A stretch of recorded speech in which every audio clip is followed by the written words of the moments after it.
Bonjour et bienvenue dans La Niche, le podcast bienveillant sur les aventures canines. Je suis Claire et je suis ravie de vous partager aujourd'hui le premier épisode seul au micro de La Niche. La Niche est un podcast qui aborde les thèmes divers et variés qui entourent le monde canin et qui se veut bienveillant, inspirant, construit et positif. Habituellement, je vous partage toutes les 2 semaines mes conversations avec des personnes passionnées. Elles viennent raconter à mon micro les expériences et aventures qu'elles ont vécues avec leurs chiens, leurs réussites, leurs plus beaux moments, mais aussi leurs difficultés et les leçons qu'elles en ont tirées. Mais ça, c'est ce qui se passe habituellement. Aujourd'hui, je suis ravie de vous partager le premier épisode solo de ce podcast. Seul au micro, j'ai eu envie de changer un peu de format pour pouvoir vous parler et vous partager plus directement les sujets et réflexions qui me tiennent à cœur. Ces épisodes dans la niche sortiront toutes les 2 semaines, en alternance avec les interviews, et seront accompagnés d'un article rédigé et complet sur mon site laniche-podcast.fr. Dans cet épisode, j'avais envie de vous partager quelques conseils pour vivre un peu plus sereinement avec son chien. C'est la rentrée, et pour bien commencer cette nouvelle année, je me suis dit que parler de sérénité avant toute chose ne ferait pas de mal. Avoir un chien, c'est la garantie de vivre de grands moments de bonheur. Mais encore faut-il parfois faire ce tout petit effort pour les apprécier pleinement. Voici quelques conseils pour relativiser et vivre plus sereinement dans l'instant présent avec vos poilus. Alors que vous soyez déjà humain d'un chien ou que vous vous apprêtez à le devenir, que vous soyez auditeur habitué ou tout nouveau sur la niche, et dans ce cas bienvenue, cet épisode est pour vous. Mais je ne vous en dis pas plus et je vous souhaite une très bonne écoute. Avoir un chien, ce n'est pas toujours évident. En tant que propriétaire de chiens qui s'informent, on parle beaucoup de ce que peut ressentir notre animal, mais on parle peu de ce que ressent l'humain dans cette aventure. Vous savez le petit coup de stress en arrière-plan qui pointe le bout de son nez dès qu'on voit son chien se lancer dans un truc inhabituel ? Bon sang, mais j'espère qu'il va pas se faire mal. Oh là là, mais il va être malade, c'est sûr. Bien souvent, on devance involontairement ou non ce qui pourrait potentiellement se passer dans le but d'éviter un incident malheureux. Et ça, sur tous les plans de notre vie. Mais soyons honnêtes, il y a un juste équilibre à trouver. J'avais envie de vous faire un petit focus sur cette partie pas toujours évidente à vivre, à laquelle on accorde parfois peu d'importance, ce que nous ressentons, nous, en tant qu'humains, quand on vit avec un chien. Pour ma part, l'arrivée de Charlie a été une grande source de stress. J'étais ultra contente qu'il soit là, mais j'avais extrêmement peur de mal faire, de rater son éducation. C'était vraiment comme ça que je le voyais. J'avais peur qu'il détruise des choses de valeur, qu'il se blesse, qu'il blesse quelqu'un, et que je sache pas le gérer. Bref, j'avais peur de 1000 choses, tellement peur que j'en oubliais de profiter de mon chiot. J'ai notamment pris conscience de ça lors de nos vacances de l'hiver dernier. Nous avons passé 3 jours à la montagne avec ma famille, et Charlie était de la partie. Mais j'étais tellement concentrée sur lui, sur ce qu'il pouvait faire de dangereux, risqué, gênant, pour lui ou pour les autres, que j'en ai oublié l'essentiel. Passer juste 3 jours de vacances détendus avec ma famille. Plus Charlie grandit, plus j'apprends, plus je grandis aussi et plus j'arrive à me détendre. J'ai notamment beaucoup réfléchi à ça lors de nos dernières vacances de cet été, durant lesquelles pour une fois j'ai vraiment profité. Alors je voulais vous partager un peu tout ça pour qu'ensemble on commence cette nouvelle année un peu plus détendue. Craindre un peu, profiter beaucoup, relativiser toujours. La première étape, c'est de sortir de sa zone de confort. Une zone de confort, c'est la routine, les choses rodées dont on a l'habitude, qui offrent du confort car elles sont connues, sans effort mental et rassurantes. Or, avoir un chien, ça signifie souvent sortir de sa zone de confort, notamment au début, ou quand on l'emmène avec nous dans des situations inhabituelles pour lui. Que ce soit par le changement qu'il représente dans une organisation familiale, la peur de déranger ou la peur qu'il blesse quelqu'un ou qu'il se blesse. C'est aussi le cas au quotidien quand il faut le sortir alors qu'il pleut, ou encore lorsqu'on n'est pas tout à fait à l'aise avec ses comportements, que son éducation n'est pas encore tip-top. Et l'effet est d'ailleurs décuplé quand on emmène son chien en vacances. En vacances, même sans chien, on sort de notre zone de confort. Le transport, vivre dans un nouveau lieu, n'amener que l'essentiel, modifier le rythme de ses journées, bouleverser sa routine, faire des activités inhabituelles, et j'en passe. Alors, quand un chien vient se rajouter à ça, ça peut vite être très compliqué. Mais naturellement, sortir de sa zone de confort, faire face à du changement, aussi insignifiant soit-il, engendre un peu de stress. Et c'est assez normal. Je ne vous apprends rien, souvent l'inconnu fait peur. Pour autant, dépasser ces petits moments d'inconfort, lorsqu'on affronte sa peur et qu'on consent à prendre un risque, c'est très souvent la garantie de vivre des choses très positives. Perdre son équilibre, parfois, ça permet aussi d'observer que nous en sommes capables d'autre chose que ce que nous connaissons par cœur. Le dépassement de soi, le fait même de sortir de sa zone de confort, à n'importe quelle échelle, n'engendre que du positif, dans notre corps, dans notre esprit, dans notre vie. Alors bien sûr, en elle-même, la peur n'est pas une mauvaise chose. Elle est généralement là pour nous éviter de nous retrouver en mauvais espace. Par exemple, le vertige nous évite de nous rapprocher trop près du vide, et donc nous évite potentiellement une chute qui pourrait nous tuer. La peur n'est même pas un mécanisme conscient. Néanmoins, ces peurs peuvent parfois être renforcées et devenir dans certains cas disproportionnées. Ainsi, elles ne sont pas toujours proportionnelles à la situation en présence, notamment lorsque notre cerveau nous envoie des signaux d'alerte un peu trop forts par rapport à la balance bénéfice-risque. Pour éviter cela, je vous conseille donc 2 choses. Déjà d'une, ne pas renforcer inutilement ces peurs, et 2, relativiser. Faire consciemment l'analyse de la balance bénéfice-risque lorsqu'une situation hors zone se présente. Vivre avec un chien, ça signifie souvent sortir de sa zone de confort. Mais c'est ça qui, je trouve, fait tout l'intérêt aussi de cette relation chien-homme. Vivre plein de petites victoires personnelles. Que ce soit dans l'éducation de son chien, dans nos relations sociales ou juste devant une activité à tester, comme tout n'est qu'une question d'entraînement, si on est habitué à sortir de sa zone de confort régulièrement, dans des petites situations grâce à nos chiens par exemple, alors on sera certainement plus à même de le faire dans la vie en général. Et ça, c'est plutôt cool. La deuxième étape, c'est d'éviter la surprotection. Sur les réseaux, on voit beaucoup de messages de prévention, en fonction des saisons et des activités en vigueur. Par exemple, l'été, on voit beaucoup de messages de prévention sur les risques liés à l'ingestion de sable ou d'eau de mer, à la chaleur, etc., comme les brûlures des coussinets, les coups de chaud. Idem en hiver avec la neige et le froid, et tous les risques que cela comporte. Ces messages de prévention, ils sont importants, même primordiaux, car ce ne sont pas toujours des choses auxquelles nous ferions intuitivement attention en tant qu'humains. Ayant un corps qui fonctionne différemment de celui du chien, ces messages de prévention sont importants car ils ne tombent pas toujours sous le sens. En revanche, on peut rapidement être surabreuvé de par leur quantité, mais aussi par leur contenu, parce que certains sont parfois tournés de manière très très alarmiste. Et ceci est largement applicable en dehors du monde canin, vous vous en doutez, à bon entendeur. Par ailleurs, au-delà du message de prévention en matière d'éducation canine, la volonté de faire parfaitement ou encore la peur de rater peuvent aussi conduire à beaucoup de pression. Et je sais de quoi je parle.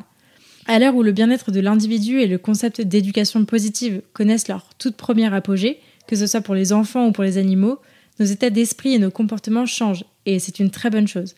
J'aurai l'occasion de vous reparler de mon point de vue dans un prochain épisode, mais néanmoins, il n'est pas rare de voir s'installer des comportements irrationnels concourir à ce même objectif.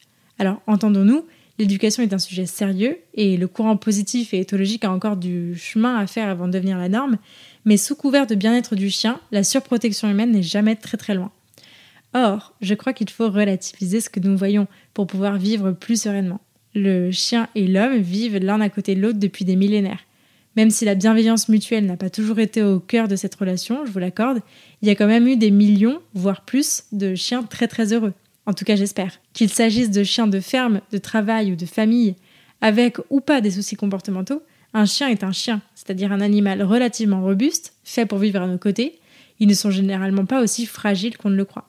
Avec des orientations particulières selon les races ou lignées, mais quoi qu'il arrive, ils ont été faits pour vivre des vies beaucoup moins confortables que celles qu'on leur offre aujourd'hui en 2021.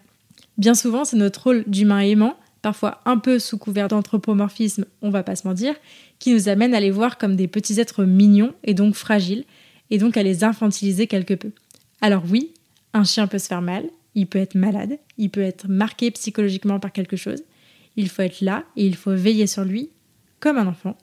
Mais au même titre que pour un enfant, la vie est faite d'expériences et d'aventures, et c'est aussi en tombant, en se trompant qu'on apprend. À mon sens, éviter tout risque me semble contre-productif, et là encore, il y a un juste équilibre à trouver dans la rationalité. Vivre heureux ici et maintenant. Le troisième conseil que je voulais vous partager, c'est de se concentrer sur le positif. Avec ou sans chien, la vie n'est pas un long fleuve tranquille. Tout est fait de hauts et de bas, de bons moments faciles et agréables et de moments plus dans l'adversité. Néanmoins, je crois très fort, et j'en ai fait l'expérience, que le positif attire le positif. Qu'en attirant un maximum de gratitude et de positivité de chaque situation, la vie est plus facile et plus heureuse. Alors bien sûr, c'est plus facile à dire qu'à faire, mais je vous promets qu'avec un peu d'entraînement, les efforts payent. Je ne suis pas en train de vous expliquer que la vie c'est gaufrette, je pense pas que ça soit le cas d'ailleurs, mais je voudrais plutôt vous montrer que tout dans la vie est une question de perception, principalement parce que nous vivons au travers de notre propre perception des choses. Nous ne pouvons pas tout contrôler, et heureusement, il y a un bon nombre de choses sur lesquelles nous n'avons aucun pouvoir d'action, et pourtant, ces choses arrivent. Alors tout l'enjeu est de considérer le problème non pas vis-à-vis de la situation en elle-même, parce qu'on ne peut pas la changer, mais plutôt vis-à-vis de nos réactions, de nos émotions vis-à-vis de cette situation qui nous dépasse. La vie est faite d'expériences, et il y a du bon à tirer de chaque situation. En tout cas, j'aime à le croire. Il faut simplement faire l'effort de le voir et de le prioriser sur le reste. Un bon exercice qui permet d'arriver à trouver facilement le positif de chaque situation, c'est celui de l'entraînement à la gratitude. Ça consiste à écrire chaque jour ce qui a été positif dans la journée écoulée. Alors ça peut être de grands moments de super journées, comme le simple aperçu d'un joli ciel dans une journée un peu pourrie. En captant chaque jour ces petites ou ces grandes choses positives, vous entraînez votre cerveau à les trouver plus facilement et à se concentrer en priorité sur elles. Et ça va peut-être changer toute votre expérience de la vie, rien que ça. Alors pour vous parler un peu de mon expérience, je pratique la méditation depuis de nombreuses années.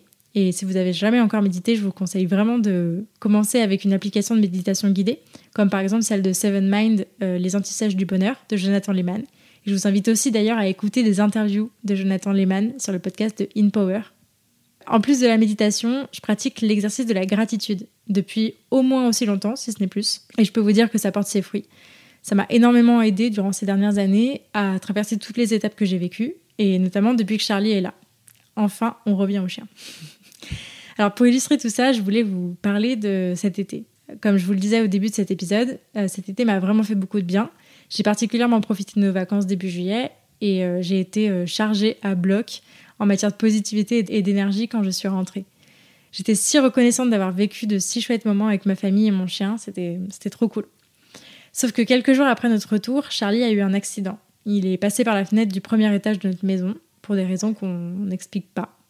Je vous passe les détails parce que j'en ai déjà pas mal parlé sur Instagram, mais suite à cette chute, il a perdu temporairement l'usage de ses membres pendant quelques jours. Alors rassurez-vous, à l'heure où je vous parle, il va très bien, vous l'entendez, et même de mieux en mieux, mais cet accident est intéressant sur plusieurs points. Déjà, après une telle chute, voir son chien aussi souffrant, allongé en permanence, dans l'incapacité de se déplacer sans nous, ça fait vraiment peur, ça remet tout en question, même si d'entrée de jeu, on nous a dit que c'était temporaire. J'aurais aussi pu me laisser envahir par la culpabilité d'ailleurs. Pour autant, j'étais disposée à tirer le positif de cette situation. Alors après les quelques minutes d'horreur qui m'ont traversée, j'ai inconsciemment préféré chercher le positif de la situation. Déjà, ça aurait pu être bien plus grave, j'aurais clairement pu le perdre. Il est bien entouré, son moral est bon malgré la douleur, et j'ai tous les moyens nécessaires pour le soigner correctement et pour veiller sur lui. 1 mois après, la convalescence n'est clairement pas terminée, mais il va de mieux en mieux. Je ne sais pas si ça aurait changé quelque chose au niveau de sa guérison, si je ne m'étais pas autant concentrée sur le positif. En tout cas, ce que je peux vous dire, ce que je peux affirmer, c'est que cet accident a changé beaucoup de choses dans notre relation. On a carrément affiné notre communication réciproque. On s'est jamais aussi bien compris qu'en ce moment. Je pense que le fait qu'il n'ait pas pu communiquer avec tout son corps pendant un petit moment m'a forcé à aller plus loin, à être encore plus attentive, à être plus claire aussi, moi, dans ma communication, pour qu'il le comprenne mieux. Et clairement, ça a jamais été autant fluide, lui et moi en ce moment. Autre chose, c'est que notre lien est encore plus fort qu'avant. Et la confiance qu'il y a entre nous a jamais été aussi palpable. Je ne saurais pas vraiment expliquer, mais j'ai appris à faire confiance en mon chien. Et je crois qu'il a eu plus que jamais confiance en moi à ce moment-là. En nous, d'ailleurs, parce que j'étais pas toute seule à m'occuper de lui. Et c'était chouette, vraiment. Et le dernier conseil que j'avais envie de vous partager, c'est d'apprécier l'instant présent, comme son chien. Alors oui, clairement, je suis en train de vous vanter les bienfaits de la méditation sous couvert d'un épisode canin, mais ça a tellement changé ma vie et ça m'aide clairement à bien vivre au quotidien avec mon chien que je ne pouvais pas ne pas vous partager tout ça. Au-delà d'améliorer positivement notre perception de la vie, le but de la méditation, c'est surtout de nous reconnecter à l'instant présent. Et sur ce plan-là, je vous invite à prendre exemple sur le meilleur maître yogi qui soit, votre chien justement. Les animaux sont sûrement les meilleurs exemples de vie dans l'instant présent. J'irai pas jusqu'à affirmer qu'ils ne sont pas capables de représentation mentale, ni de projection dans le passé ou dans l'avenir, mais en tout cas, une chose est sûre, quand bien même cela leur serait possible, ça ne guide pas leur vie. Au contraire, leur vie est guidée, elle, par ce qu'ils vivent ici et maintenant. Quand nous sommes capables de nous gâcher des moments, parce que nous vivons dans le souvenir, dans la crainte ou dans le manque de quelque chose, eux profitent toujours pleinement du moment, entièrement. Leur état de béatitude constant peut sembler ridicule à certains, mais c'est plutôt une preuve, je trouve, de leur bien-être naturel face à toute situation, ou presque. Observer son chien dans cet instant présent, entier à chaque moment, à chaque interaction avec son environnement, même quand a priori il ne se passe rien, c'est un super bon entraînement. Comme le démontre très bien Gilles Moutonnet dans son livre « Mon chien, mon gourou », que je vous recommande, nous devrions prendre exemple sur nos chiens à plus d'un titre. Leur positivité quand on voit leur façon d'avancer dans la vie, avec joie à toute épreuve, l'écoute de leur corps quand on les voit s'étirer ou adapter leur respiration à chaque fois que leur corps en a besoin, et je peux vous assurer que le chien tête en bas et chien tête en haut n'ont pas ces noms-là pour rien. Ou encore leur connexion avec la nature quand on les voit aussi épanouis quand ils y sont. Alors, les chiens ont beaucoup à nous apprendre, c'est indéniable. Commençons par vraiment les observer, inspirons-nous d'eux. Vous ne risquez rien, si ce n'est d'être peut-être un petit peu plus heureux. Pour résumer, si je n'avais que 4 conseils pour cultiver la sérénité et vivre plus heureux aux côtés de nos animaux, ça serait les suivants. Sortez de votre zone de confort, faites preuve de rationalité et évitez de les surprotéger. Concentrez-vous sur le positif et apprenez à apprécier l'instant présent, comme votre chien. Merci beaucoup de m'avoir écouté jusqu'au bout. J'espère que cet épisode et ce nouveau format dans la niche vous a plu. Et si c'est le cas, je vous invite à en parler à des amis qui le pourraient aider et à le partager sur les réseaux sociaux en me taguant @lanichepodcast. Si vous souhaitez soutenir ce projet, vous pouvez aussi me laisser une note et un commentaire sur la plateforme que vous utilisez pour m'écouter. Ça aide beaucoup le podcast à se développer.